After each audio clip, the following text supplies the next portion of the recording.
Hello বন্ধুরা, কেমন আছো সবাই? আজ তৈরি করে নেব চমৎকার এই মজাদার পিঠাটি। যদিও শীতকালে এই পিঠা খেতে অনেক ভালো লাগে, তো কোনো ব্যাপার না। কয়েকদিন বৃষ্টি হওয়ার কারণে শীতের মতোই ঠান্ডা পড়েছে, তাই বানিয়ে ফেললাম এই মজাদার পিঠা। ছোটবেলায় বায়না করতাম মায়ের কাছে এরকম ঠুলি বানিয়ে দেওয়ার জন্য। আজ আমার ছেলে আমার কাছে বায়না ধরছে, তাই ওর জন্য দুটি ঠুলি বানিয়ে নিয়েছি। ঠুলির ভেতরে দেওয়ার জন্য কয়েক পিস কোয়েল পাখির ডিম বানিয়ে নিয়েছি এবং একটি ডাকনা বানিয়ে ঠুলিটি সম্পূর্ণ মেক করে ভাপে দিয়ে দিলাম। আমার ছেলে তো মহা খুশি। এখন বাকি কাইগুলো দিয়ে আরও কিছু পিঠা বানিয়ে নিলাম। দেখতে সুন্দর লাগার জন্য আমি পিঠাগুলোকে বিভিন্ন ডিজাইন করে বানিয়ে নিয়েছি। এদিকে আমার ছেলেও বেশ কয়েকটি পিঠা বানিয়ে নিয়েছে। ওকে একটি বানিয়ে দেখিয়ে দিয়েছি, বাকিগুলা ও নিজে নিজেই বানিয়েছে। যদিও কোনো ডিজাইন করেনি, তাও ভালোই বানিয়েছে।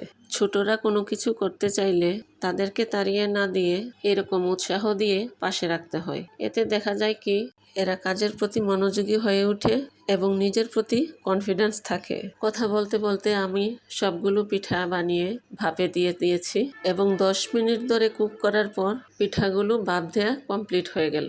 এখন চুলা থেকে নামিয়ে নেব।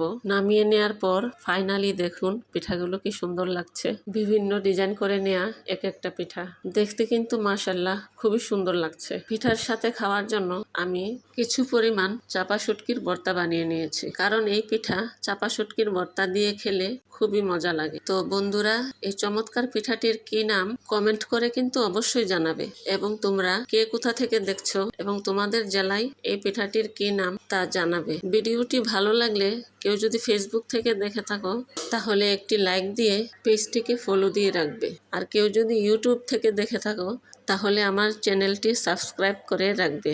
আজ এ পর্যন্তই, দেখা হবে আবার অন্য কোনো নতুন ভিডিওতে। সে পর্যন্ত ভালো থেকো সবাই। আল্লাহ হাফেজ।